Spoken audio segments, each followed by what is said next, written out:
Welcome back guys, and we're back again with another Minecraft tutorial. This time we're going to be going over some bedrock shops, and we're going to be going over how you can make an enchanting shop.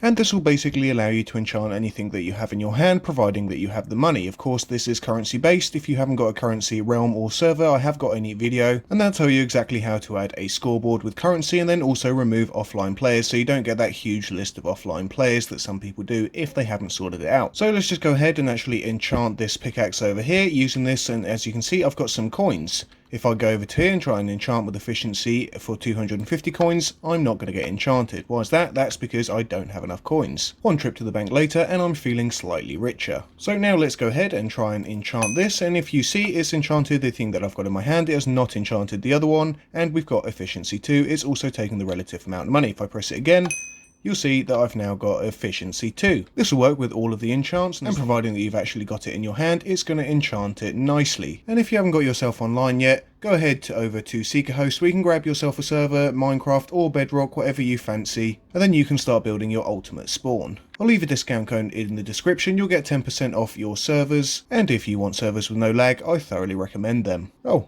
I forgot about this little guy up here. Sorry dude, you've been up there quite some time. And I have started a brand new website where you've got Minecraft services and even website services if you want to create some cool website about your Minecraft server. I'll leave the link in the description, go check it out if that's your thing, and also I'll be listing all of my tutorials on there, so you've got one nice easy place to actually go check them out. Now back to our enchanting shop, and how do we do this? And to be fair, it's actually quite simple. It's only a matter of 4 blocks. Let me just take away some of the flooring over here so you can actually see, and the way that I've done these is actually going downwards. You can of course have the blocks going whatever way you want, as long as you've got enough space for 4 command blocks. If you are unsure how to get yourself a command block, if you just do a / give @ command block and then press enter, you're going to get a command block. One thing to note is that they have to be pointing in the right direction, so the first one comes under the block, so when I press this button it reacts to this block, which will then light this first one up. That will then go to that and that and that. So make sure they're all facing the right direction. If I go under here, you'll see they're all facing down. If you're doing them sideways,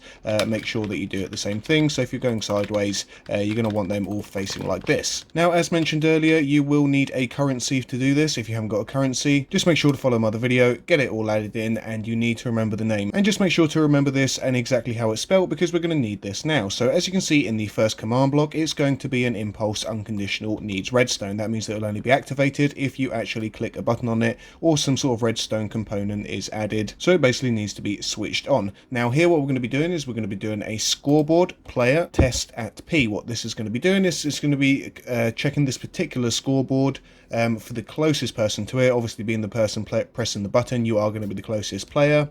And it's going to be testing for coins of the amount of 250. Now this has got to be the right way around, so if your currency is called dollars, for instance, we will do a scoreboard players test at P. We would then change this to the name of the currency that you have. If you have it spelled like this, we would put dollars. If it's with a lowercase d, we're going to take that out and we're going to put a lowercase d. So this has to be correct to how you've made your currency or your objective on your scoreboard. So we're going to stay with coins, as that's how mine has been programmed. Of course, just make sure that you have your correct name in there. And also, as you can see where I first pressed it, it's checked, and my score of 342 is within the range of 250. Now it's important that we actually check it first and we don't take the money, because if they haven't got enough money, we don't want to be giving them the enchant before we then try and take the money. So it's got to be the right way round. So the next thing that we're going to do is make another command block, and of course facing down, so just go under it, hold shift and then press it, insert your command block underneath it without actually opening up the top one. And if we go into the command block, we're going to see that we're going to be enchanting first. And the reason I've done this is because if you're actually testing that they have the money, so they've got the money, and then the next command block is to take the money, and they're not holding it in their hand, it means that they're not actually going to get the enchant and they're going to get charged, and you're going to have some angry players on your server. So the reason why we enchant second is to make sure they first of all have the money, then we enchant it, and then if it hasn't been enchanted, it's not going to take the money. We'll do that in a second with the third command block. So let's just go through this one first, and it's going to be an enchant at P, so this is going to be the closest person, and then it's going to be our actual enchant. So this is efficiency, and I'm going to put 1. So if you put 1, it's going to give you 1 level every time. It doesn't mean that it keeps putting you back on 1. So yeah, I'm going to do efficiency 1, so every time they buy it, they're going to buy efficiency 1. If they buy it again, they'll get efficiency 2. This has to be a chain conditional always active. The reason reason it's conditional is because the first command block has tested it. If it's tested negative, then this won't go through. So if I've not got 250, I've got 200, it's not going to go through to this command block, and you're not going to get an enchant. Now down to the important bit, which is taking the money away once it has realized that you have enough money and that you've had something to enchant and it's enchanted it. You're going to come down to the third command block here, again making sure that it's a chain conditional always active, and this time we're going to be taking the objective scoreboard away. So scoreboard players remove at P, so it's going to be the closest player. Coins again being your objective name, so just change this over if you have got a different objective, and then the amount that you're taking. This has got, well, really should be the same amount as the first command block, which is 250 in this case. So now if they have got the money, they have got the enchant because that's gone through, they will then now have the money taken off of them. And this is why we use conditional command blocks, because this means a condition has to be met for it to go through to the next one. Now that's as simple as it can get. That is literally just your simple shop right there. However, we've added a little bing at the end just to make it a little bit just a little bit more fun. You can do that by doing a play sound, choosing the sound. I've chosen random.orb, and then at P, so the closest player. Again, chain conditional always active, because you only want this to go through if the player has actually received this and has paid. You can also set up a little message for the player if you want. So if I just go under here, I add another command block. You can do a title at P. You can choose where you want it to go. So I'm going to just do action bar, and I'm going to write my message here. I'm just going to write thank you for shopping with Jdog. I've changed this to a chain conditional always active because it is a chain. It's going down the chain of commands. Conditional because the last one has to be met, and always active because we don't want it to be enabled with redstone. So now if we come up here and we hold the pickaxe that we want to enchant and we press the button,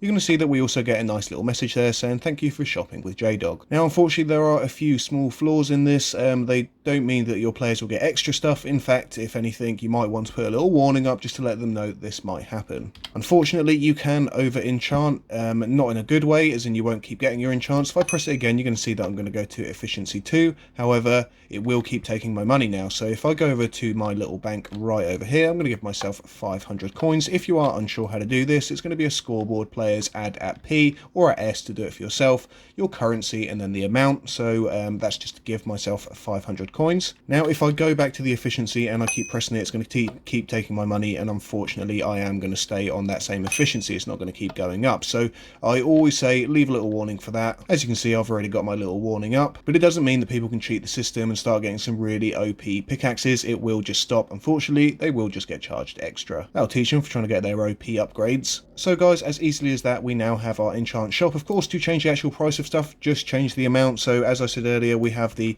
name of the objective there. For my case, it's coins, and then you can change the amount there. So if I wanted to charge £25, I would simply do that. If I wanted 250, I'm going to do that. So thanks for watching, guys. For any more command block creations like this, don't forget to leave a like, sub to the channel, and I'm going to have much more coming out soon. So thanks for watching, and we'll catch you next time on the next Minecraft tutorial. Bye bye.